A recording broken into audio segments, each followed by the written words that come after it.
नमस्कार दोस्तों, आप सभी का स्वागत है स्टोरी विद शिव्यांश में। आशा करता हूँ कि आप सभी स्वस्थ और खुशहाल होंगे। दोस्तों, स्टोरी के बारे में अपनी राय कमेंट सेक्शन में ज़रूर बताएं। तो चलिए आज की कहानी शुरू करते हैं। दोस्तों, कुछ चेहरे हमेशा के लिए हमारे दिमाग में छप जाते हैं, चाहे उनमें कोई खास बात हो या ना हो।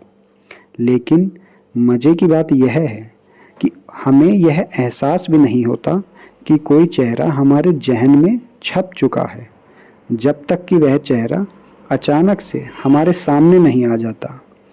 ऐसा ही एक चेहरा है जिसका नाम है शुभम। वैसे तो शुभम को याद रखने के लिए कोई कारण नहीं था। ना वो पढ़ाई में होशियार था और ना ही वह किसी खेल में बहुत अच्छा था, और ना ही हम दोनों दोस्त थे। मैंने स्कूल के दिनों में उसे हमेशा उदास चेहरा लिए यहाँ वहाँ घूमते हुए देखा था। उसकी बस इतनी ही मुझे ये पहचान याद है। और आज 15 साल बीत जाने के बाद एक सुबह मैंने उसे अपने सामने आते हुए देखा और मेरे मन में अचानक से ही उसकी तस्वीर उभर आई। अरे, यह तो शुभम है। मैंने उसे रोका और पूछा, क्या आपका नाम शुभम है? दोस्तों, मैं अपने बारे में बता दूं, मैं एक ट्रैवल एजेंसी में जॉब करता हूं, तो अनजान लोगों से बात करना मेरी आदत है। और दिन भर में मैं न जाने कितने अनजान लोगों से बात करता हूं। लेकिन उस वक्त मेरा ऐसा कोई इरादा नहीं था। शायद अगर उसने ना में उत्तर दिया होता तो मैं उसे सॉरी कहकर आगे चला जाता। लेकिन उसने थोड़ा हड़बड़ा कर कहा, जी हाँ, मेरा नाम ही शुभम है, लेकिन मैंने आपको पहचाना नहीं। मैंने कहा कि मैं आपके साथ स्कूल में पढ़ता था। और फिर मैंने उसे भरोसा दिलाने के लिए कुछ और दोस्तों के नाम बताए। तब वो आदमी थोड़ी देर के लिए किसी गहरी सोच में डूब गया और फिर अचानक उसके चेहरे पर चमक आ गई, क्योंकि उसने भी मुझे पहचान लिया। अरे, आप तो मोहित चौधरी हैं। इतना कहकर वह हंस पड़ा। कितना समय बीत गया है ना, 15 साल। इस सोच से बाहर आते हुए उसने कहा, चलो ना कहीं बैठकर चाय पीते हैं। वह मुझसे मिलकर बहुत खुश था।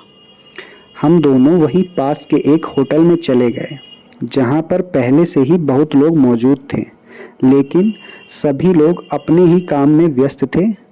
तो इस प्रकार वहाँ उस माहौल में भी एक तरीके से एकांत का ही माहौल था।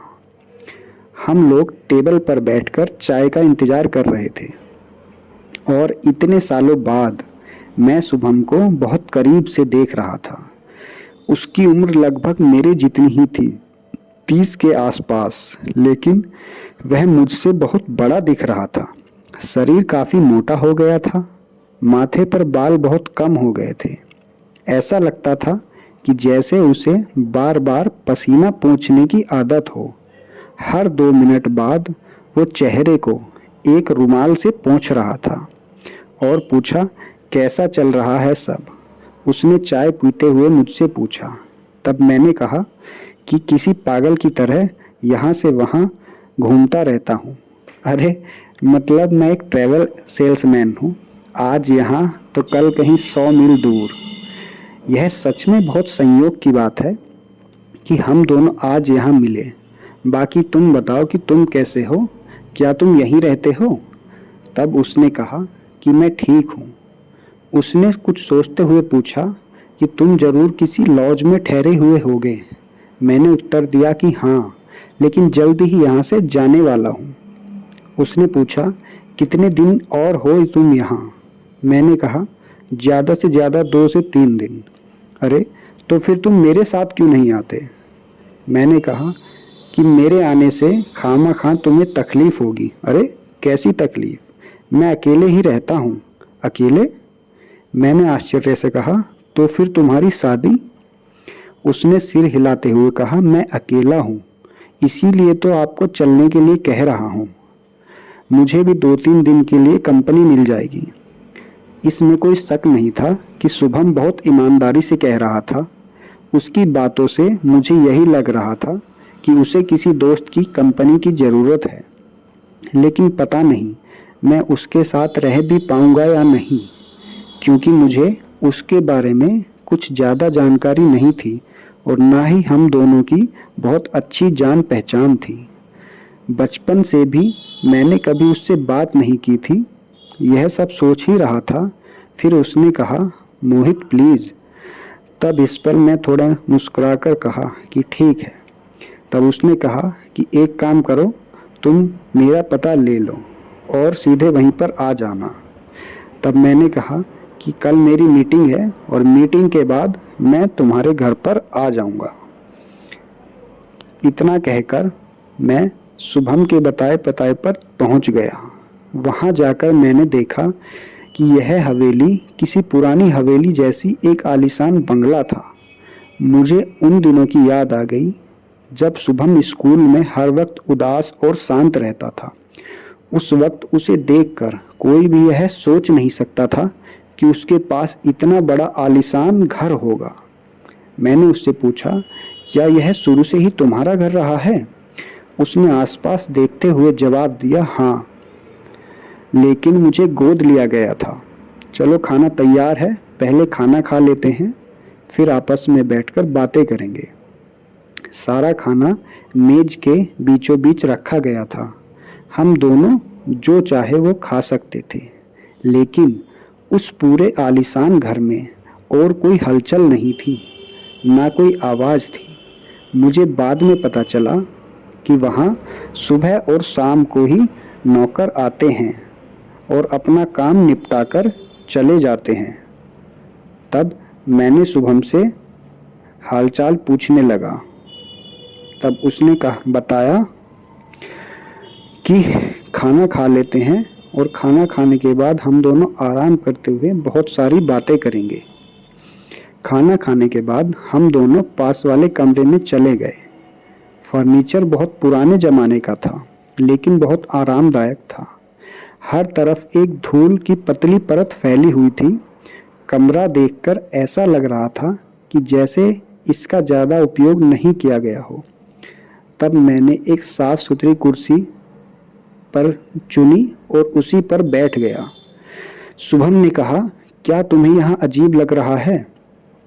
यह घर इतना बड़ा है और लोग बहुत कम हैं। क्या यह सब तुम्हें परेशान कर रहा है? मैंने उसकी बात सुनकर कहा कि नहीं, लेकिन मैं थोड़ा आश्चर्यचकित हूँ। दूसरे लोगों के रहस्य और कहानियाँ सुनना मेरा स्वभाव नहीं था, लेकिन फिर भी शुभम में हुआ बदलाव, उसका यह आलीशान घर, यहाँ का रहस्यमय माहौल, अकेलापन, इन सब से मेरे अंदर की जिज्ञासा जाग गई। और फिर शुभम से मैं पूछने लगा। तब शुभम ने अपने बारे में बताया कि मैं तब लगभग 1 साल का था। मेरे परिवार ने किसी को मुझे गोद दे दिया था। सच कहूँ तो यह हमारे दूर के ही कोई रिश्तेदार थे, लेकिन इस बात का पता मुझे काफ़ी साल बाद पता चला। यह बोलते हुए उसकी आवाज़ भारी हो गई। मुझे नहीं लगता कि किसी ने भी मेरे बारे में सोचा था कि मुझे कैसा लगा होगा। बस मुझे मेरे माता पिता, भाई बहनों के बीच से उठाकर इस खुली हवेली में लाकर छोड़ गए। मुझे लगता है कि उस घटना का मेरे दिमाग पर बहुत बुरा असर पड़ा होगा। शायद इसीलिए मेरा स्वभाव ऐसा है, अजीब और शांत सा। मेरे घर वाले ज़रूर बहुत गरीब रहे होंगे, इसीलिए उन्होंने मुझे गोद दे दिया। शुभम की आवाज़ में एक बहुत ही अजीब सी कड़वाहट थी। यह सब मेरी चाची के कहने पर हुआ था कि मुझे यहाँ लाया गया। इसलिए मैंने अपने नए माता पिता को चाचा और चाची कहना शुरू कर दिया। चाचा के मन में मेरे लिए कभी भी कुछ था ही नहीं। पहले दिन से ही उन्होंने मुझे अपने से काफ़ी दूर रखा। कभी प्यार से बात तक नहीं की। अगर आज चाची जिंदा होती तो शायद चीज़ें कुछ अलग होती, लेकिन नियति को ये मंजूर नहीं था। और 3 से 4 साल के अंदर ही चाची की मौत हो गई। जब तक वह जिंदा थी तो बेचारी मुझे अपने बेटे की तरह प्यार करती थी। फिर वह इस दुनिया से चली गई और सब कुछ खत्म हो गया। मेरी जिंदगी से बचा कुचा प्यार भी चला गया। चाचा पुरानी पीढ़ी के इंसान हैं। वह कभी भी अपना वचन नहीं तोड़ते। मरते वक्त चाची ने उनसे वादा किया था कि वो मुझे किसी चीज़ की कमी नहीं होने देंगे और उन्होंने ये वादा निभाया है। हमेशा इस बात का ख्याल रखा है कि मुझे किसी भी चीज़ की कमी महसूस न होने दें। शुभम की बातों में विशेष अर्थ था। उसका चेहरा बात करते करते कठोर हो रहा था। मोहित, उन्होंने मेरे साथ किसी जानवर जैसा व्यवहार किया। साल में 2 बार कपड़े, दिन में 2 बार खाना, रात को सोने के लिए जगह, बस इससे बढ़कर और कुछ नहीं। हर रोज दिन में बस एक सवाल पूछते थे कि शुभम, क्या तुम ठीक हो? वही सवाल, वही रूखी आवाज। कभी पढ़ाई के बारे में कोई पूछताछ ही नहीं की और ना ही कभी मेरे बारे में जानने की कोशिश की। उस वक्त मैं लगभग 8 साल का था। वो मुझसे प्यार नहीं करते थे और ना ही उन्हें मुझसे कुछ उम्मीद थी। असल में वह मुझसे किसी भी तरह का कोई संपर्क नहीं रखना चाहते थे। हम दोनों के बीच एक बहुत सख्त दीवार थी जो आखिरी वक्त तक नहीं टूटी। उस दौरान मैंने हाई स्कूल की परीक्षा पास की और अगले दिन सुबह मैं उनके पास पहुंचा तो उन्होंने मुझसे यही पूछा कि शुभम, तुम ठीक हो? फिर मैंने दोपहर को डरते डरते उनके कमरे में गया। मुझे आज भी याद है वो दिन। मुझे आगे क्या करना था, क्या बनना था, इस बात की उन्हें कोई चिंता नहीं थी। तब मैंने उनसे पूछा कि क्या मैं कॉलेज में दाखिला ले लूं? उन्होंने कहा, कितने पैसे चाहिए? उस सवाल के बाद मेरी सारी खुशियां एक पल में गायब हो गई। बाद में मैं कॉलेज चला गया, लेकिन किसी भी चीज़ में मेरा मन नहीं लगा। पता नहीं यह सब मैं किसके लिए और क्यों कर रहा था। उसके बाद मैंने अपनी ग्रेजुएशन की पढ़ाई पूरी की और अब मेरे सामने एक सवाल था कि अब आगे जीवन में क्या करना है। तब मैं सोचने लगा कि अब मैं बड़ा हो गया हूँ। अब मैं सीधे सीधे चाचा जी से बात करता हूँ। कभी ना कभी तो मुझे उनसे बात करनी ही थी। फिर मैं उस दिन दोपहर में उनके कमरे में चला गया। वे कुर्सी पर बैठे कुछ पुराने कागज पढ़ रहे थे। मेरे आने से उन्होंने अपना सिर उठाकर बस एक नज़र मेरी तरफ देखा। मैंने उन्हें बताया कि मैंने ग्रेजुएशन की परीक्षा पास कर ली है। उन्होंने कुछ नहीं कहा। फिर मैंने उन्हें अपनी नौकरी के विचार के बारे में बताया। उन्होंने धीरे से अपनी आंखों से चश्मा उतारा और कहा कि शुभम, अब तुम आए हो तो तुम्हें बता दूं कि तुम मेरी इच्छा के विरुद्ध इस घर में लाए गए हो। मुझे झूठ बोलना पसंद नहीं है और अब तक तुम्हें पता ही चल गया होगा कि हमारे बीच किसी प्रकार का कोई रिश्ता नहीं है। जब मेरी पत्नी यानी तुम्हारी चाची मर रही थी तो उन्होंने मुझसे एक वादा लिया था कि मैं तुम्हें किसी भी चीज़ की कोई कमी महसूस नहीं होने दूं। और बस इसीलिए जब तक तुम मेरे घर में रहोगे तुम्हें खाना, कपड़ा, पैसे सब मिलता रहेगा। इससे आगे तुम मुझसे कोई उम्मीद नहीं रखना। ये सब सुनकर मैं भौंचक्का रह गया। उनमें मुझ में कोई दिलचस्पी ही नहीं थी।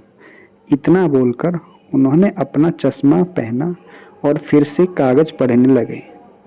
मोहित, तुम सोच भी नहीं सकते कि मुझे उस पल कितना बुरा लगा होगा। एक एक कर सभी यादें मेरे दिमाग में घूमने लगी। मुझे उन पर बहुत गुस्सा आ रहा था और खुद पर शर्म आ रही थी। मैं कुछ करना चाहता था, मेरी भी कुछ उम्मीदें थी और इसीलिए मैं एक खत छोड़कर इस घर को छोड़कर हमेशा के लिए चला गया। उस वक्त मैंने इस घर में दोबारा कदम न रखने की कसम खाई थी। शुभम कुछ देर चुप रहा और फिर हल्की आवाज में बोला, लेकिन मैं वापस आ गया। इससे तुम अंदाजा लगा सकते हो कि मेरे साथ क्या क्या हुआ होगा। शुभम ने बहुत कम शब्दों में अपनी आपबीती सुना दी। फिर उसने यहाँ वहाँ देखते हुए आगे बोलना शुरू किया। 2 साल के बाद मेरी मुलाकात रश्मि से हुई। वो यहीं पर एक लाइब्रेरी में काम करती थी। मैं अपना समय बिताने के लिए दिन में लाइब्रेरी जाने लगा।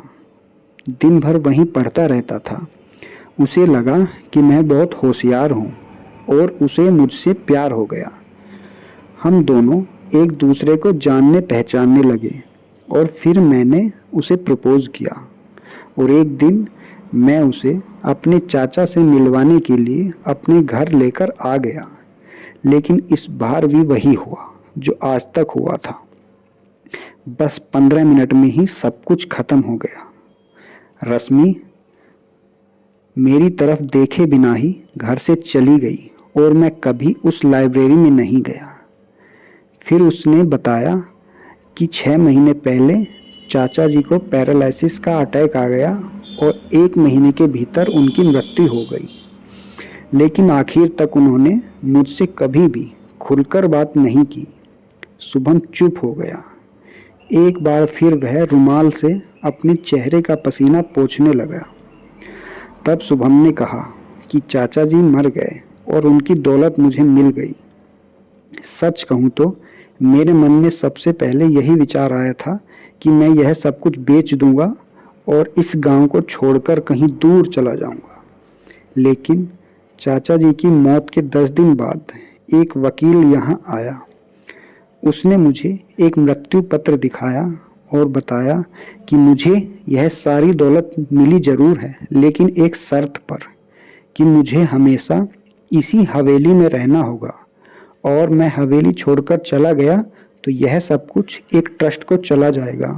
और अजीब बात यह है कि वह ट्रस्ट मुझ पर अपनी नज़र रखे हुए है, क्योंकि इतनी बड़ी प्रॉपर्टी हासिल करने का मौका अगर उन्हें मिला तो वह इसे नहीं जाने देंगे। इसलिए मैं हमेशा के लिए यहीं फंस गया हूँ। कुछ दिनों के लिए बाहर जा सकता हूँ, लेकिन मुझे वापस यहीं पर आना पड़ता है। इस बात पर मैंने उसे रोकते हुए पूछा, यह सब ठीक है, मतलब जो हुआ सो हुआ, लेकिन तुम कब तक अपनी ज़िंदगी जियोगे? मान भी लिया कि तुम्हें ज़िंदगी भर यहीं रहना है, लेकिन किसी साधु की तरह तो नहीं रह सकते, अकेले नहीं रह सकते हो। इतने बड़े घर में 4 लोगों को साथ क्यों नहीं रखते हो? जैसे ही मैंने इतना कहा, उसके चेहरे का रंग बदलने लगा। लगभग चेहरे का रंग उड़ ही गया। आंखें आसपास घूमने लगी। रुमाल से वह बार बार अपना चेहरा पोंछने लगा। उसने बड़ी धीमी आवाज में कहा, कोई भी इस घर में नहीं रहना चाहता। अब शुभम की बातों में एक नया मोड़ आ गया था। मुझे वह हवेली एकदम से उदास लगने लगी। मैं खुद ये बात समझना चाहता था कि ऐसा क्यों? ऐसी क्या बात है कि सभी लोग इस हवेली में नहीं रहना चाहते? उन्हें किस बात का डर है? मैंने उससे पूछा कि क्या शुभम, किसी ने तुमसे इस बारे में बात की? शुभम ने कहा कि चाचा जी की मौत के 2 दिन बाद सभी नौकर काम छोड़कर जाने लगे। रसोइया, माली, नौकर, नौकरानी, उन सबके मन में मुझे लेकर कोई बुरी भावना नहीं थी, लेकिन फिर भी उनमें से कोई भी यहाँ रहने को तैयार नहीं था। तब मैंने इसके बारे में ज़्यादा नहीं सोचा, क्योंकि मुझे लगता था कि हो सकता है ये लोग ऐसे ही चले गए हों। मैंने नए लोगों को काम पर रख लिया और 2 दिन बाद एक बात मेरे कानों में उड़ती उड़ती सुनाई दी कि सभी नौकर यहाँ पर बेचैन रहते थे, रात को घबराए हुए रहते थे। कोई भी अकेले बाहर जाने की हिम्मत नहीं करता था और मैं कितना भी पूछूं तो वो कुछ बता नहीं पा रहे थे कि उन्हें किस बात का डर है। मुझे नहीं लगता कि वह मुझसे झूठ बोल रहे थे, क्योंकि उनका डर गुमनाम था। हो सकता है कि उन्होंने आसपास कुछ ऐसा देखा हो या ऐसा सुना हो और इसलिए वो सब यहाँ रहने से कतरा रहे थे। फिर आखिरकार मैंने एक उपाय निकाला कि वे लोग दिन में यहाँ काम के लिए आएंगे और काम निपटाकर वापस चले जाएंगे। बाकी समय मैं यहाँ अकेला रह लूँगा। इतनी बात सुनकर मैं मन ही मन सोच रहा था कि अगला सवाल शुभम से पूछूं या नहीं, लेकिन आखिरकार मैंने पूछ ही लिया कि शुभम, इस बात में कितनी सच्चाई है? क्या तुम्हें भी कभी यहाँ अजीब या अलग अलग महसूस हुआ है? इस बात पर शुभम थोड़ा हड़बड़ा गया। हकला कर उसने कहा, नहीं नहीं, यहाँ डरने जैसी कोई बात नहीं है, मतलब कोई भी ऐसी बात नहीं है। उसकी ऐसी आवाज़ सुनकर उस वक्त मेरे सामने दो बातें बिल्कुल स्पष्ट हो गई थी कि शुभम मुझसे झूठ बोल रहा है, क्योंकि वह डर कर बात बोल रहा है। हम दोनों शांत बैठे हुए थे। तब मुझे लगा कि शुभम मुझसे कुछ छिपा रहा है। मुझे शक हुआ, क्योंकि जो मैं कह रहा था उस पर शुभम का ध्यान ही नहीं था। शाम के करीब 4 बजे थे। हम दोनों चाय पीकर अंदर चले गए। फिर मेरा शाम को टहलने का वक्त हो गया। तब बाहर जाते हुए मैंने कहा कि रात को 9-10 बजे तक आ जाऊंगा। उसने कहा ठीक है, और हाथ मिलाकर हम दोनों बाहर चले। मैं बाहर चला गया और शुभम वहीं पर मेरा इंतज़ार करने लगा। शाम तक मेरी मीटिंग चलती रही, लेकिन उसी बीच मुझे शुभम की बताई बातें याद आ रही थी। रात को करीब 9:30 बजे मैंने अपना काम ख़त्म किया और मैं वापस चला गया। उस रात में हल्की सी धीमी ठंड थी। चहल पहल भी खत्म हो गई थी। टैक्सी का विचार छोड़कर मैं पैदल ही शुभम के घर की ओर निकल पड़ा। यह सच है कि शुभम का जीवन किसी चक्र में फंसे इंसान की तरह था, लेकिन ना जाने क्यों मुझे ऐसा लग रहा था कि उसने मुझे सिर्फ एक पक्ष की ही बातें बताई हैं। कुछ ऐसा भी हो सकता है जो मैं नहीं जानता और शुभम मुझसे छिपा रहा है।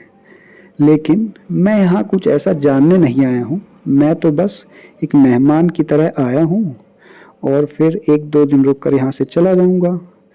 यह सब सोचते हुए मैं उस हवेली के बारे में सोच रहा था कि कैसे एक दूसरे से नफरत करने वाले दो लोग सालों तक इन 4 दीवारी में बंद रहे हैं।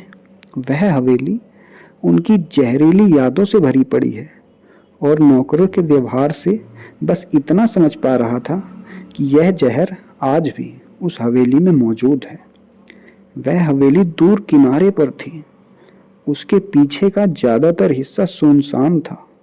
शुभम उस हवेली में अकेले रहता था। शायद उसे अकेलेपन की आदत हो गई थी, लेकिन आज वो मेरे आने का इंतजार कर रहा था। मैं आखिरी मोड़ पर मुड़ा और मैंने सामने उस हवेली को देखा। हवेली का निचला हिस्सा रोशनी से जगमगा रहा था। नीचे के सभी कमरों में लाइट जल रही थी। काले आकाश में सामने हवेली धधकती हुई भट्टी जैसी लग रही थी। दरवाजा खोलने में शुभम ने काफी देर लगा दी। अगर शुभम सच में मेरा इंतजार कर रहा था, तो दरवाजा खटखटाने के बाद भी दरवाजा खोलने में उसने इतनी देर आखिर कैसे लगा दी? जब वह दरवाजे के पास आया, तब भी उसने दरवाजा नहीं खोला। उसने पहले पूछा, क्या तुम मोहित हो? मेरी आवाज सुनने के बाद ही उसने दरवाजे की कुंडी खोली। आने में कहीं देर तो नहीं कर दी? मैंने अंदर जाते हुए पूछा। तब उसने कहा कि नहीं नहीं, ऐसी कोई बात नहीं है। इतना सुनकर उसने अपने चेहरे का पसीना पूछा और जैसे ही मैं अंदर आया, उसने झट से दरवाजा बंद कर दिया। मेरे कपड़े बदलने तक शुभम ने सारा खाना मेज पर रख दिया था। खाना सुबह का ही था। उसे देखकर समझ आ रहा था कि उसने अभी अभी खाना गर्म किया है। सोने से पहले हमने बाहर के कमरे में थोड़ी देर बातें की। कमरे की सभी खिड़कियां बंद थी। मुझे उस उदास माहौल में बेचैन सा लग रहा था। मेरे मन में अभी भी बाहर की शांत ठंडी और सुगंधित रात तैर रही थी और मैं खिड़की खोलने चला गया। शुभम ने अचानक कहा, क्या हुआ मोहित? मुझे उसकी बात का मतलब समझ नहीं आया। उसने कहा कि खिड़की बंद ही रहने दो, रात में कीड़े मकोड़े अंदर आ जाते हैं। मैं वापस आ गया और फिर उसने आगे कहा, शायद तुम्हें लग रहा होगा कि मैं कितना डरपोक हूँ, लेकिन सच में कीड़े मकोड़े रात भर हवेली में घूमते रहते हैं। मैंने उससे कहा कि ऐसा कुछ नहीं है, 1-2 दिन की बात है। फिर मैंने पूछा, मेरा कमरा कहाँ है? उसने कहा कि चलो मैं दिखाता हूँ। कमरे पर पहुंचकर मैंने एक लंबी उबासी ली और उससे कहा कि क्या मैं सो सकता हूँ, बहुत थक गया हूँ। उसने कहा, ठीक है, वैसे तुम सुबह कितने बजे जाग जाते हो? मैंने अपने बिस्तर पर बैठते हुए कहा कि 7 बजे के बाद। मैंने सोच रखा था कि शुभम के जाते ही मैं सारी खिड़कियां खोल दूंगा, और ठीक मैंने वैसा ही किया। शुभम के जाते ही मैंने सारी खिड़की खोल दी। खुली हवा की ठंड और खुशबू सारे कमरे में फैल गई। खिड़की के सामने खुला मैदान था, काफी दूर तक फैला हुआ। लग रहा था मानो दूर कहीं तारों से भरा आसमान जमीन पर टिका हो, लेकिन वहां एक तरह का भयानक सन्नाटा भी था। मैंने खिड़की के पास एक कुर्सी रखी और वहीं पर बैठकर दिन भर की मीटिंग और शुभम के बारे में सोच रहा था। करीब 10:30 बजे का वक्त हुआ होगा जब मैं सो गया। रात में किसी समय मेरी नींद खुली। पता नहीं कोई सपना था या कोई आहट थी या कुछ और, लेकिन एक पल में ही मैं अपनी गहरी नींद से जाग गया था। मैं कहाँ था यह समझने में भी मुझे कुछ देर लगी, और फिर मैं सोचने लगा कि किस चीज ने मुझे जगाया है। यह कोई अनचाही आवाज थी या कोई ठंडी हवा, पता नहीं था क्या था। मैं 5 मिनट तक वैसे ही लेटा रहा। मुझे दोबारा नींद ही नहीं आ रही थी। मेरा ध्यान खिड़की की ओर चला गया। चांद अब भी नीचे झुका हुआ था, लेकिन अब मुझे सामने का नजारा कुछ अलग नजर आ रहा था, क्योंकि अब आसमान में चांद था। नीचे हर जगह चांदी जैसी चमक उभर आई थी, लेकिन वहां एक और चीज थी जो मैंने पहले नहीं देखी थी। मैं यह देखकर घबरा गया। बंगले के पीछे लगभग 200 फीट दूर खेत के बीच में कोई पुतला खड़ा था। दरअसल ये इतना आकस्मिक था कि मैं खुद हैरान था। काफी देर तक मेरी नजर चांद की रोशनी में शांत अकेली खड़ी उस आकृति पर टिकी रही। सिर की जगह पर एक सफेद रोएदार गोला, दोनों ओर लंबी और छड़ीदार भुजाएं, ऊंची नुकीली टांगे, और इन सब के ऊपर लटकते हुए फटे पुराने कपड़े। कभी कभार हवा के झोंकों के कारण यह थोड़ा हिल रहा था। शायद हवा तेज होती तो यह और तेजी से हिलता। पता नहीं क्यों, पर वह सब मुझे अजीब लगा। रात के एकांत में फटे पुराने कपड़ों में वो आकृति अपने में मस्त महसूस हो रही थी। यह सब देखकर मेरे मन में घबराहट हो गई। अचानक मैंने खिड़की बंद कर दी और खुद को संभाला। फिर मैं अपने बिस्तर पर लेट गया, लेकिन मुझे कहाँ नींद आने वाली थी, क्योंकि किसी अनजान घटना की वजह से मेरी नींद गायब हो चुकी थी। तो दोस्तों, आज की कहानी में बस इतना ही। चलिए मिलते हैं कहानी के अगले भाग में। तब तक के लिए दोस्तों, अपनी राय कहानी के बारे में कमेंट सेक्शन में ज़रूर बताएं। वीडियो को ज़्यादा से ज़्यादा शेयर करें और चैनल को सब्सक्राइब करें।